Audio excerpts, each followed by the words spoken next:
জীবনটা জ্বালিয়ে পুড়িয়ে রক্ত চুষে খেয়ে একবারে শেষ করে দিলে। তুমি আসার পর থেকেই তো আমার ছেলেটা আমার হাতে একটা টাকা কড়িও দেয় না, সব বউয়ের হাতে তুলে দেয়। মাকে তো এখন ভুলেই গেছে। এটা আমার দোষ কোথায়? তোমার কি দোষ বলছো? তুমি আসার পর থেকেই তো আমার ছেলেটা পাল্টে গেছে। হ্যাঁ, বাড়িতে তো বৌমা আসলেই সব ছেলেগুলো চেঞ্জ হয়ে যায় না, আর সব দোষ হয় ওই বৌমার, বাড়ির বউয়েরই সব দোষ। তাছাড়া তুমি যখন এই বাড়িতে আসোনি তখন আমার ছেলেটা সব সময় মা মা মা করে বেড়াতো। খেতে বসলে মা, বাথরুমে গেলে মা, শুলে মা, হাঁটতে গেলে মা, রান্না করলে মা, সব সময় মা মা করতো। বেতন পেলে তো সবার প্রথমে মাকে এসেই দিত। আর তুমি আসার পর থেকে হয়েছে ছেলেটার মাথাটা একবার চিবিয়ে খেয়েছো, সব রক্তগুলো তো চুষে খেয়েছো। হ্যাঁ, আপনার ছেলে এখনো গিধু আছে না, ওই জন্য সবসময় ম্যা ম্যা ম্যা করে যাবে। কথার কোনো লাইন নাই, ওই বৌমা আসলেই বলে নাকি ম্যা ম্যা ম্যা ম্যা করা বন্ধ করে দেয় ছেলেগুলো। ঠিক আছে, ওইসব কথা বাদ দাও। দেখি একটু আমার গায়ে সাবান লাগিয়ে দাও তো।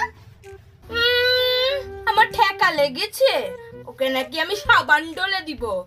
নিজে নিজে ডলে নেন, আমার দরকার নাই। পারবে না তো, তা কি করে পারবে? শাশুড়ি যত্নার্থী করতে পারবে কোনোদিন?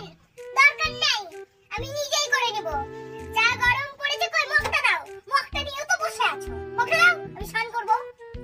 আমার এখনো স্নান হয়নি, মগ দিব। আমি আগে স্নান করব, তারপর মগ দিব।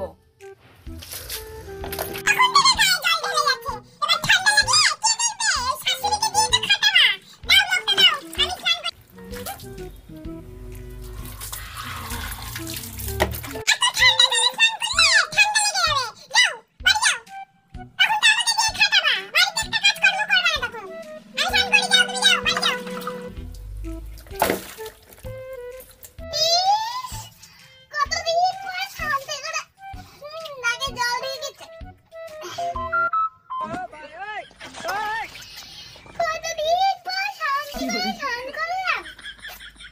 এই বৌমাটার জন্য আমি শান্তি করে স্নানও করতে পারি না, আমাকে জ্বালিয়ে খাই সবসময়।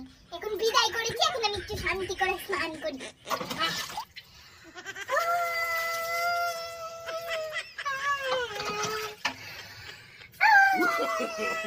No, no, no, no.